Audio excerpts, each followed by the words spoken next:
find the straw? Well, it's right over the kitchen. I can see it. Come on. How do you expect me to get up there? Oh, it's easy. You just jump on the burger, jump on the fry, and then you hop on the cup, and then shimmy up the straw.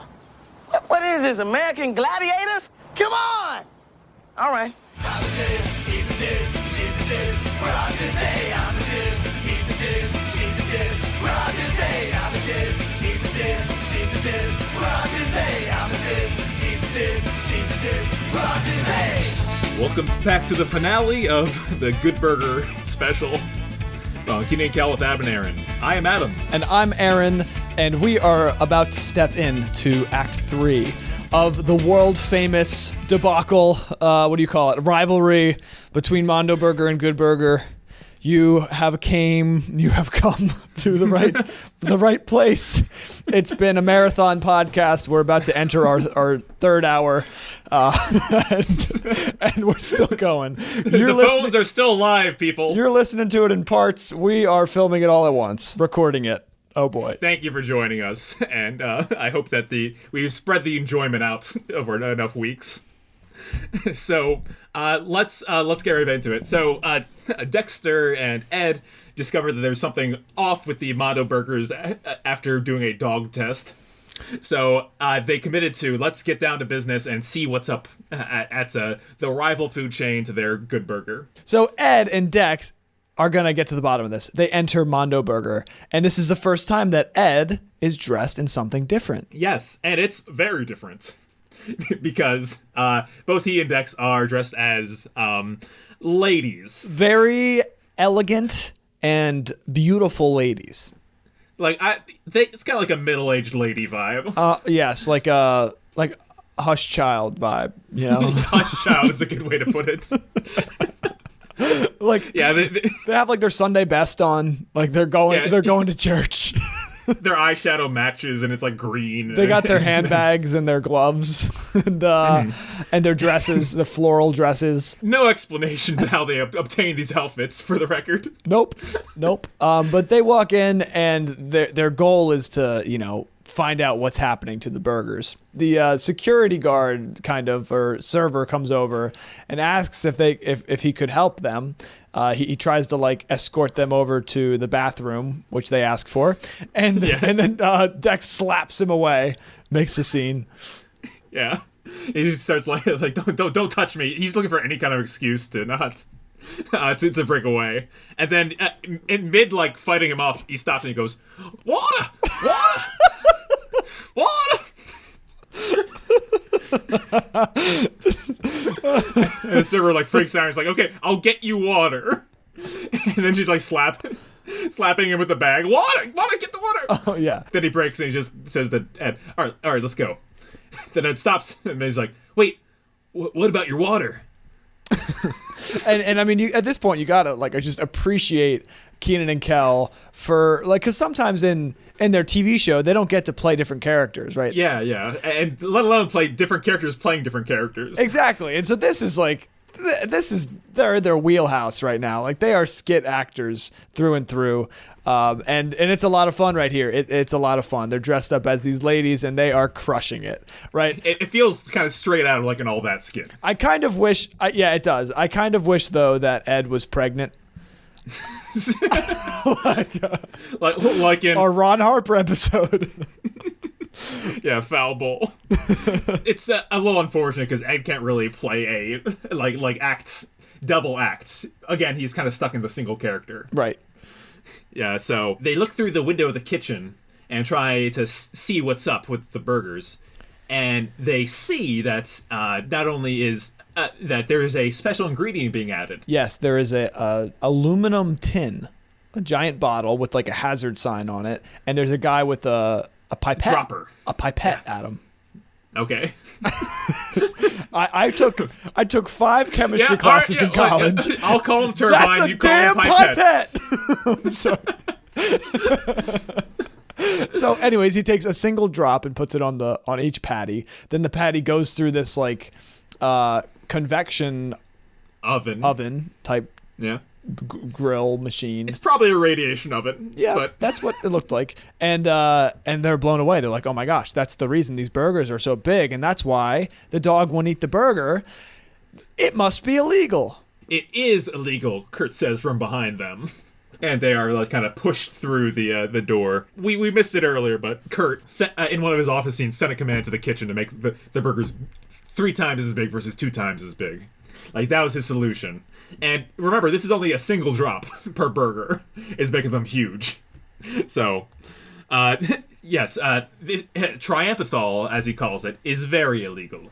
And this is where we really get like real evil villain vibes. Like he's literally using a serum, right? It's like Dr. Doofenshmirtz and Phineas and Ferb, some like evil scientist and Frankenstein kind, not quite, but yeah. It's some pretty intense stuff too, because he's like literally saying like, I don't care what happens to those people when they eat this. There's a GMO message there, right? There's a GMO message. There's don't listen to the Food and Drug Administration because they don't really care about the food additives that they put into foods message. Well, it is illegal even by FDA standards. That being said, we are sponsored by Fanta Orange Soda. Drink your high fructose corn syrup, people. We'll be sponsored by Food Lion as soon as you get that bottle over here. Food Lion, our favorite Southern grocery store. Thank you for always keeping the lions fed. Yes. His goons strip Keenan and Kel of their crazy costumes. It's very clear that Dex is wearing, just like what he normally wears, and then Ed is wearing lingerie. It's a really good sight gag that he strips him down and he's got all girl clothes on. It's lingerie. Yeah, he really went all in. Which, like, this is, you said it was a character playing a character, but this is like, that is something Ed would do, right? Goes all in. That's how they express it, yeah, that right. He goes all the way. Which is, like, so, there's depth, there's layers to this writing. Mm-hmm. Yeah, it's really good. And it's then a very awkward scene occurs where like a Kurt like is really asking Ed for like what the ingredients are. It's kind of like his last chance, and he's really like kind of I want to say like a little manhandling Ed. And Ed dressed as in like lingerie with like still the makeup and wig on is it's a little that's kind of bad vibes. Yeah, it's definitely not a socially distant interaction. He's like inches away from Ed. Well, he's literally in his face. Then Ed's response, of course, is, "Dude, you need a Tic Tac." and Kurt's response, "You guys are grass." Yeah, it's like we're Mondo Burger. You guys are the grass we eat for breakfast. It's like, what? That's it. Get these guys out of here. You're going to the grinder. And so his solution, I would call it a PG film solution, is he can't do something real bad to them. So he calls up his buddy that works at a place called Demented Hills. You would call this a PG solution? Well, versus them like being imprisoned or like tortured. Yeah, I suppose. Anyways, what is Demented Hills, Adam? It is an insane asylum. And so the movie instantly takes a drastic left turn. We go from friendly downtown Bridesdale, California, like right outside of Los Angeles, to, quite frankly, just the most... what is happening? Would they go to an insane asylum? Because for like 10 minutes. Their evil burger competitor didn't like that he was being spied on. Yes, so they this is probably my least favorite segment of the movie. Oh, of course. Just because of how it's very like the funny parts. There are still funny parts, but they get increasingly replaced with kind of cartoony action and uncomfortable. They're funny, but they're still uncomfortable. Yeah. So at Demented Hills, they are put into a padded cell, the two of them, and Ed is having a blast, just bouncing off the walls, as you would imagine. And Dex has a really good line where he's like, you gotta let me out of here. I'm not gonna ask you again. Okay, I'm gonna ask you again. Please let me out of here. Yes. They're freaking out. Meanwhile, Kurt is is doing naughty stuff at night back at Good Burger. Yeah, he and his goons break in, which is exactly what they are. We just goons, cronies, and they break in and they get the sauce out of the fridge and they start dripping this tincture in. It's pretty crazy because all they needed was a bottle to put it in, right? All they need to do is like pour a bottle in, but for some reason, this liquid requires like a needle, and that needle has to be like squirted above. Yeah, good point. It's for dramatic effect. Yeah, I guess it works. I feel like most things in this movie are pretty, like, continuity's pretty good. Like, most things make sense. So I'll let them slide. Usually I'm a stickler, but that's okay. But they're interrupted by your favorite character, Otis. What's going on? Otis is awakened from his slumber, which really makes me question how his life has been going. He's a 77-year-old man on oxygen living in the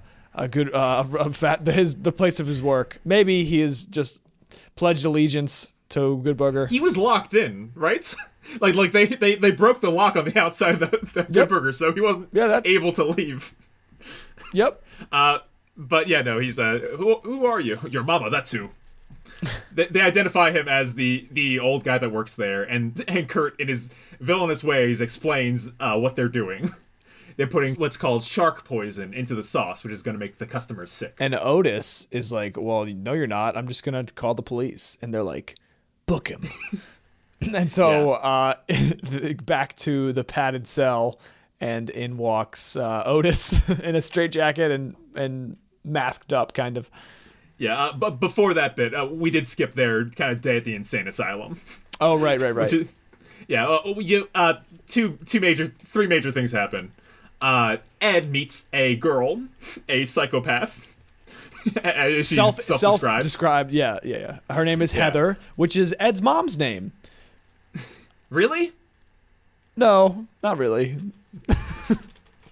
Yeah, she's apparently in there for listening to the voice in her head which told her to free all the kangaroos from the zoo. Another thing that happens is that Dexter is playing cards with some of the inmates, and they're playing Go Fish, but one of the guys just like eats the cards, and the other guy just won't stop poking him. It's a pretty good bit, but it's a little like at this point you're getting a little uncomfortable. You're like, why are we here? Right? Why are we spending so much time here? Can we go back to Good Burger?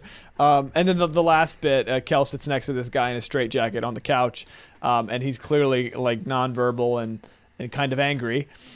Maybe he's like Spatch's brother. Yeah, he's like his angry brother. Yeah, he's enormous, by the way. He's like Shaq big.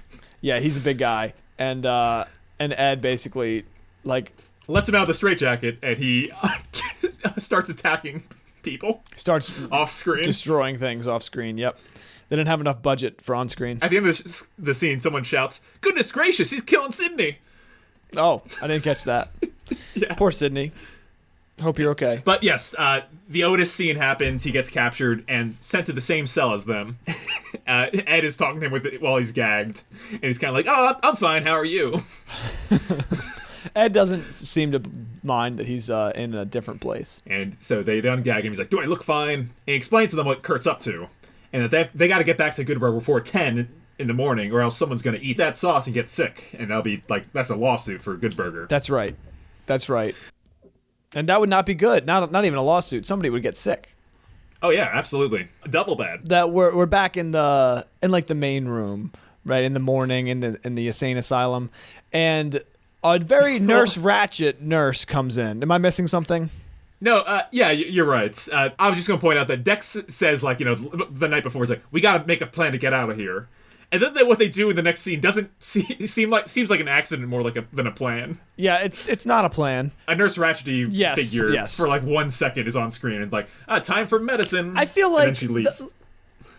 I don't know. No movie can include like insane asylum or like mental health ward without some kind of Nurse Ratchet figure. Like One Flew Over the Cuckoo's Nest changed the course of movie and cinema history. Like there is always a Nurse Ratchet. It's like one of the characters. Yeah, and she's just on there to say who wants time for medicine and put on some kind of crappy classical music, to which a musician disguised as an insane asylum man, George Clinton. Oh my God, that's George Clinton. Yeah, he's like, oh, this music stinks. Right, and Ed's like, I wonder if we could change it or something like that. So he walks over to the radio, what you're not supposed to touch, and then he turns it to funk. And do you know what song they turned on? What song? The song is Knee Deep, Not Just by Funkadelic. Yep, it is very funkadelic. Ed basically inspires all the insane asylum members, and this is a pretty great bit that to all start like dancing. They have a dance number, a choreographed dance number, and it's quite wonderful. Like it is like the best moment in there. If you're gonna have a dance number, like these are the conditions that I want them to happen under. Right, funk, and everybody's dancing. The guards are like watching, and everybody's just jamming out. George Clinton comes over and starts singing. It's really fun. It's totally random and doesn't fit the rest of the movie, but it's fun. All right. So Dex kind of sneaks over the guards and gets them to start dancing. And as they do, they go out and join him on the dance floor, and he delivers several dance moves. Dance move disguised like elbows and punches, and eventually incapacitates them and gets the key. I think Dex's strength is gravely overestimated in this movie.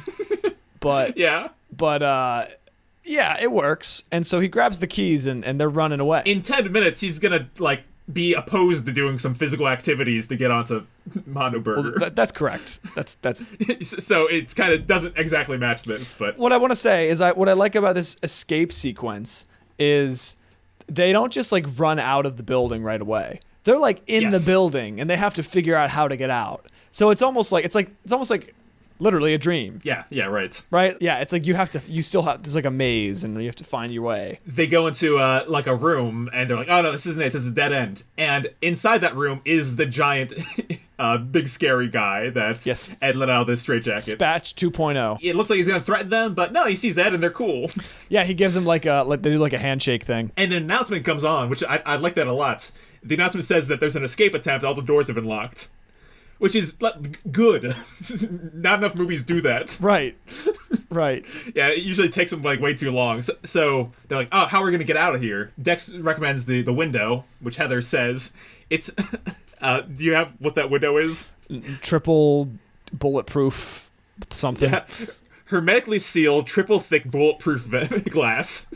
So it's like 3 things. Oh my God. It's very extra, but they only have one option, and so it's to try. So Dex goes over to the large man and he says, excuse me, Mr. Huge Scary Man, can you help us break down this window?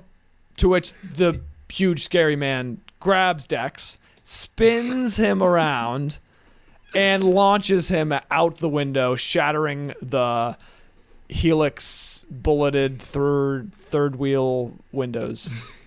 Yeah, and you see a shot from the outside where an almost Dex-sized adult man falls onto the lawn. Nice catch.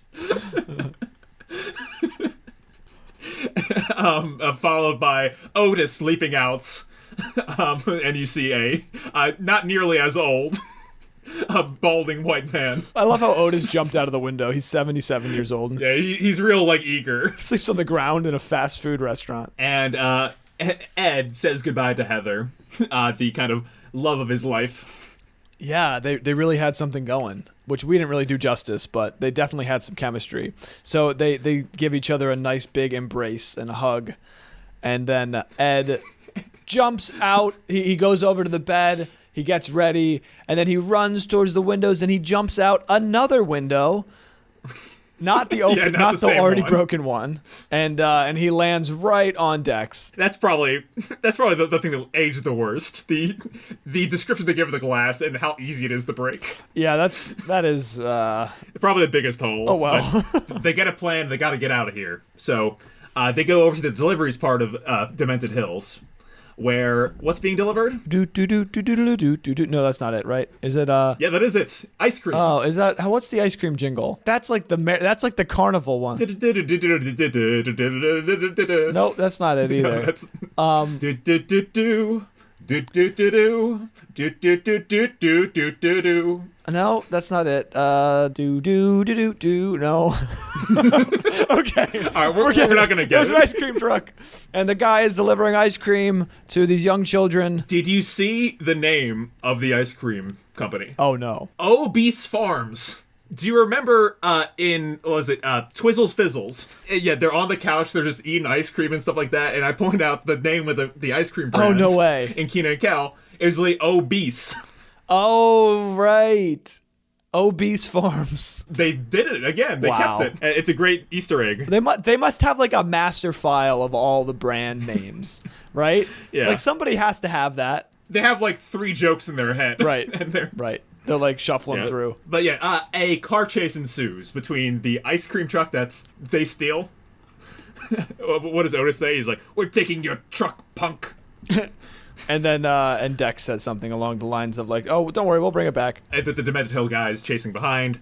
Like I said, we don't have to spend too much time on it because it's not I would call hilarious scene.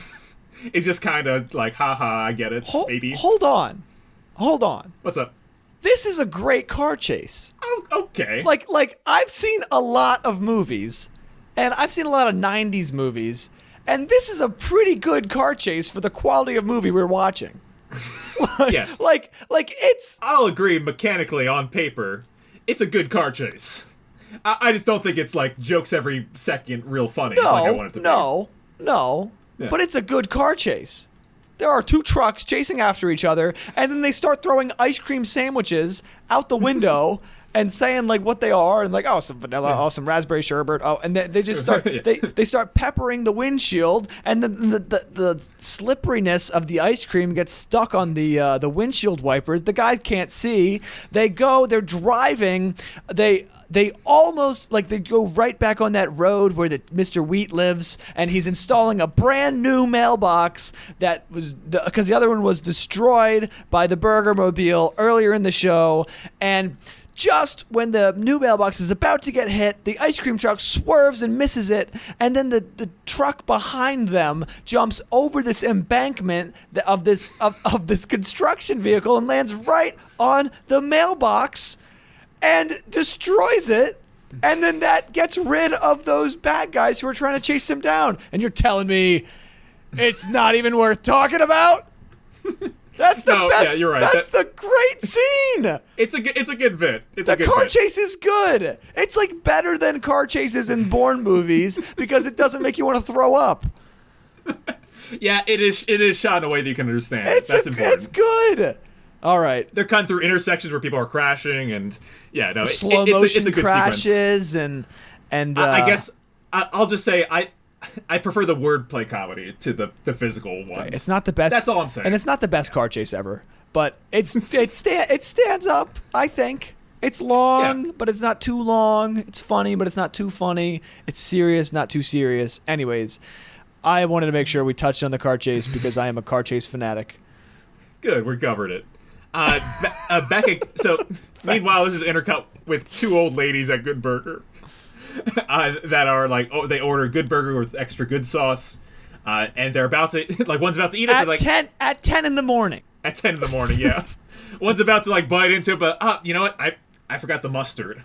As she goes to get the mustard, Ed races into the restaurant and leaps on top of her. Not like the way that Dex jumped on top of him.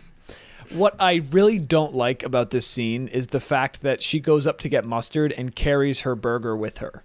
And Yeah, it's kinda weird. Applies the mustard at like the little kiosk or whatever you call it, the little station. Kiosk is fine. Ed leaps on top of her, and she's like vibrating underneath him. Yeah, he induced a seizure in this old lady. You can't just tackle people. I don't think they're not going to get sued. No. I don't think they avoided that. No, they did not. Yeah, Dex explains to Mr. Bailey that what's going on as fast as he can.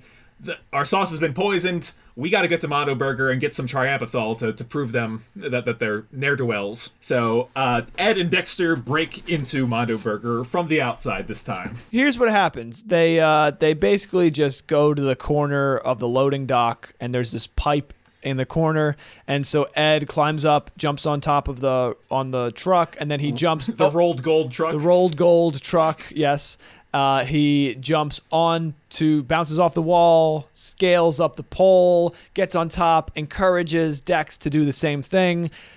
Dex is very hesitant. He doesn't. He's like, well, I don't want to do this. But the truck under him is like going. The truck under him turns on, starts to drive away. He jumps dramatically, climbs up, and then while he gets up there, he notices that Ed has made his way all the way up to the straw of the soda. Right there's like a little giant meal, like a Mondo Burger meal on the very top of the restaurant, and the straw is the chimney from the kitchen, which is actually a very nice touch. Yeah, it's a nice design that the straw is like doubles as an exhaust vent. It's really, really great. That said, but they climb into the straw and they tumble down. Where they land is not where that straw would be connected to. Sorry to get my HVAC knowledge all up in here, but God.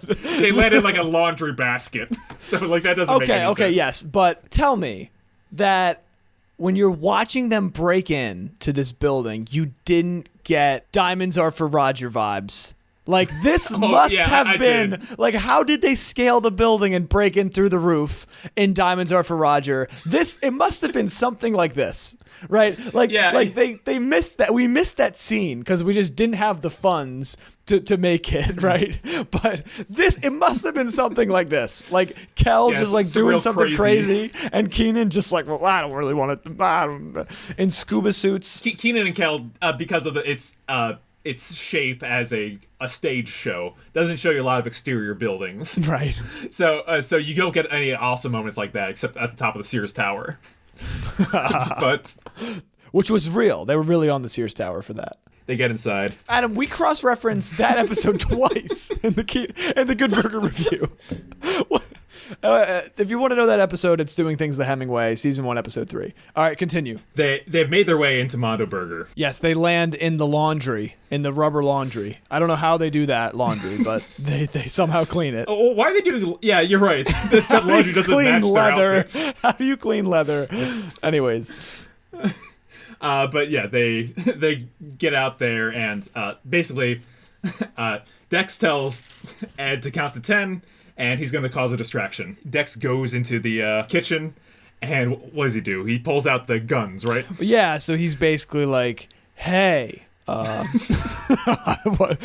my God, this is so long. Yeah, he goes in, he's all like while. Sexy, like, hey, how's it going? That's basically essentially what happens. He tries to Roxanne them. Yeah, and so he's trying to he's like, hey guys, look who it is. And they're like, how did you get out? He's like, I have my ways. And then they start to charge him. He picks up the ketchup and mustard guns. And then they start to charge him and he just squirts them. Very dramatic scene. Which is listed on IMDb under like violence. Is it? Yeah, because of how kind of, I don't know, cowboy western it is. Oh my gosh, how desperado! Yeah, they're just lighting him up. So yeah, they're covered with ketchup and mustard. He's climbing up ladders, like all the employees are chasing him. Right, he runs onto the roof, and eventually is like getting cornered by them, but not before our good friend Ed has counted to 10 finally. Yeah, he sneaks into the kitchen. He sees the Triampathol. He reaches up for it, and he dominoes them over, and the last bottle falls into the grinder. The meat grinder. The grinder that's been talking about the whole entire episode. Adam, why have we not done an analysis of this grinder? Well, we didn't see it in action until this finale. I think what Kurt's doing is he's taking all of his unresolved issues from childhood and being bullied, and he's putting them in the grinder, hoping that they will grind away, and all of his problems will dissipate, and be able to turn something ordinary like a beef patty into something extraordinary, like a Mondo beef patty. But really, he's just trying to inflate his ego, which has no, his character has no depth at all. And so that is my theory about the grinder. We were talking about his parents possibly having like money. That sounds like something that his dad like kind of ground into him. Or is not like it like maybe he was like grounded a lot. Maybe there's like, and he really that developed into this villainous persona where he threatens people to put them in the grinder. He tried skateboarding, but he got hurt, and then he started crying, and all those pain, and then he vowed to never cry again.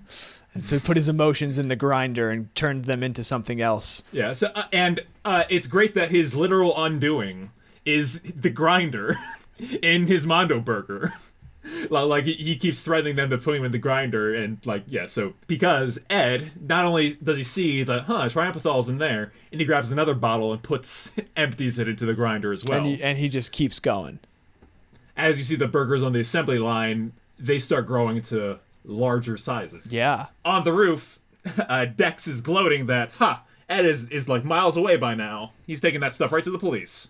Yep. Yeah. Of course, Kurt followed them up there, and he's like, "All right, punk," and he's ready to send him to the grinder. And exactly, like, instead of running away with the Triampathol, Ed appears on the roof with an empty bottle of Triampathol. Yeah, and the goons start making fun of him. It's like, "Oh, you had an empty bottle. What are you doing?"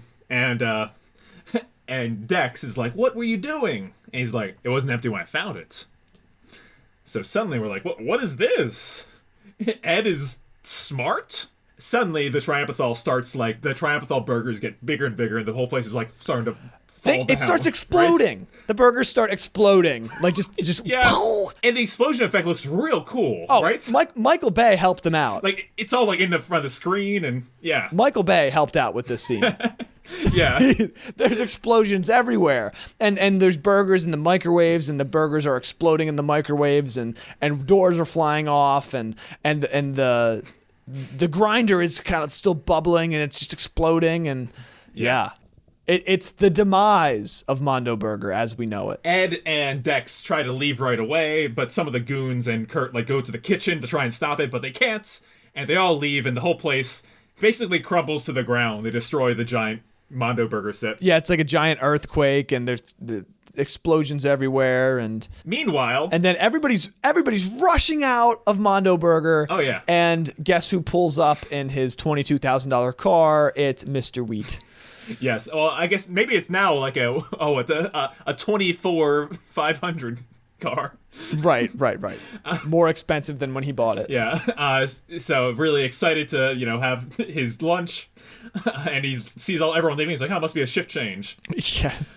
Meanwhile, we look on the roof and we see everything is shaking, including that giant meal, the burger and the straw and the soda. And they explode. The palace comes toppling down, and the burger itself flies into the air and crashes top bun down onto Mr. Wheat's car. The ultimate irony. Mm-hmm. And he's very...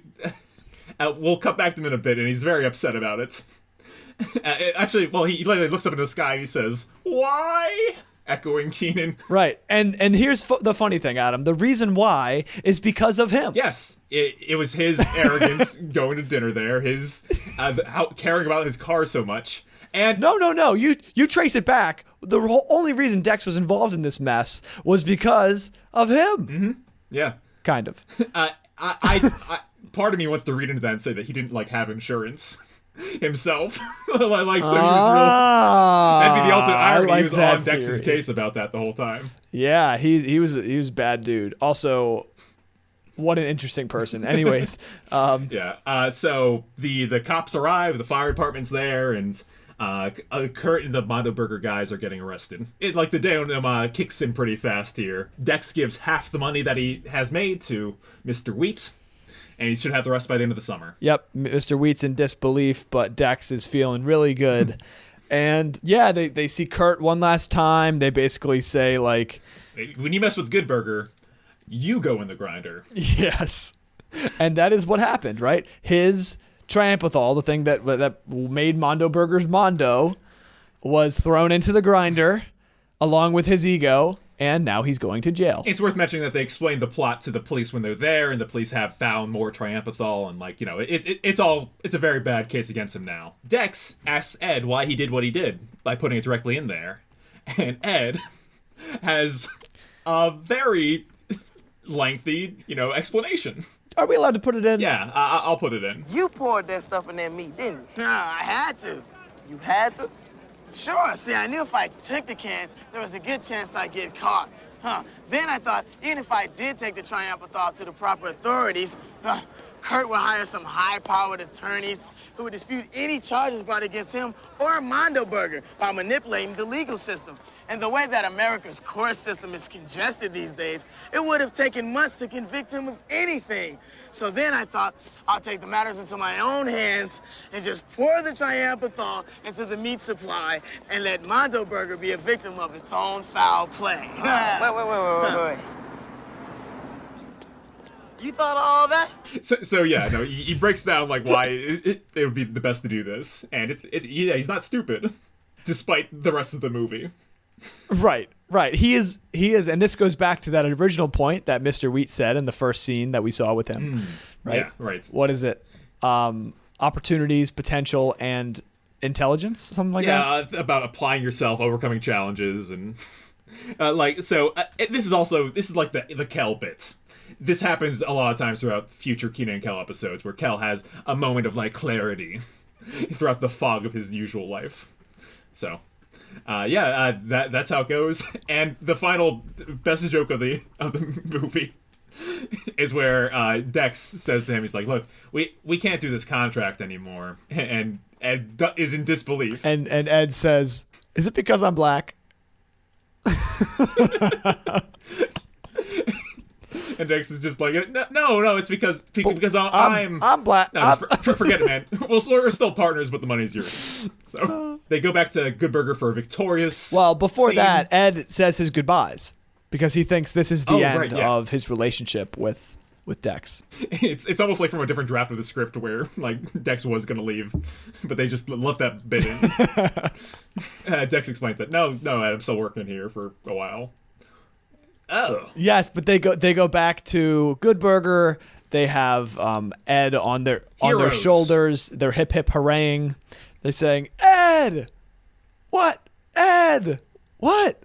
Ed, what?" And they said, "Ed, give us some encouraging words. Give a speech." And he's like, "Well, there's only one thing to say." And he bookends the film with what he started the film with. "Welcome to Good Burger, home of the Good Burger. Can't take your order." And really, if you wanted to, you could loop the entire movie. You could just start and never over stop watching. Oh man, there's got to be a YouTube video. Good Burger times 11. Yeah. It's like nowadays, Adam. It's really big on TikTok for these kids to make a really intelligent loop video, and I'm just I've seen this before, right? This was before I was born. Well, there you go. And that's Good Burger. That is Good Burger. I mean, there's not much to talk about. We sprinkled our trivia throughout.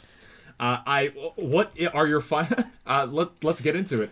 What are your final thoughts on Good Adam, Burger? This is Keenan and Kel with Adam and Aaron. We end every episode that we do a review for with a rating on a scale of 1 to 10 bottles of orange soda, because that is our metric. What would you rate this movie? I will tell you 100% this is higher than IMDb's rating. 100%. Which is an abysmal 5.7. Abysmal or abysmal? Oh, well, okay, yes. It's disproportionate. Yeah. Abysmal. So I've always loved Good Burger. It's a great film. I like Kenan and Kel a lot, and I think I might have watched you can watch comedy films too many times, in my opinion. Sometimes the jokes don't land fully. This last watch was, I want to say my worst one. Oh no! Just because of how wonderful this has been in my memory and stuff like that. But it's a great movie. I recommend for kids, and it falls apart a little bit in the final act. And there's a couple key scenes that I would cut out. So because of those, I'm going to give it 8 out of 10 bottles of orange soda. That's very reasonable. The box office for this movie was $23.7 million, which is might be surprising, but it did very well. I would say. On a budget of like 8-9 million, that's That's good. pretty good. They did good, and they really made a name for themselves with their first movie, right? Because they're friends and they're buddies, but now they have a real movie. This is very funny. I haven't seen it in years, and so I went back and watched it literally today, and I was cracking up. It was funny. I forgot a lot of it, and it was really, really good. I don't want to mimic you, but I was also going to give it 8 bottles of orange soda. I think it deserves an 8. I think for the Kenan and Kel universe, it really ties everything together wonderfully with the formula, with the jokes, with the characters. Everything here is what you want when you want to see Kenan and Kel. So I give it 8 bottles of orange soda. Yeah, not to mention the production stress it was under. That in itself is incredible. This is to make a work of art like this in that And to get all the stars too, right? To get all the Shaquille stars, O'Neal just and George Clinton. They called them up like, hey, in a week, do you want to film this? Right, it's amazing. So awesome stuff. I'm happy that we were able to talk about it for so long. As am I. Listen, people, we do every single episode of Kenan and Kel with Adam and Aaron. If you're just coming for the Good Burger episode, come back for season 3, which is going to be starting very soon. Absolutely. Next week, we're doing the first episode, Fenced In. Fenced In, yes! Oh, we're hitting the... Season 3 is... the good stuff, yeah. Season 3 is like 20-something episodes long. I'm very excited. Until next week when we talk about Fenced In. Aww, here it goes. Thank you for listening. You can send us an email at KenanCalPodcast@gmail.com or leave us a voicemail at anchor.fm/KenanCalPodcast. You can find us on Twitter, Instagram, TikTok, all at KenanCalPodcast.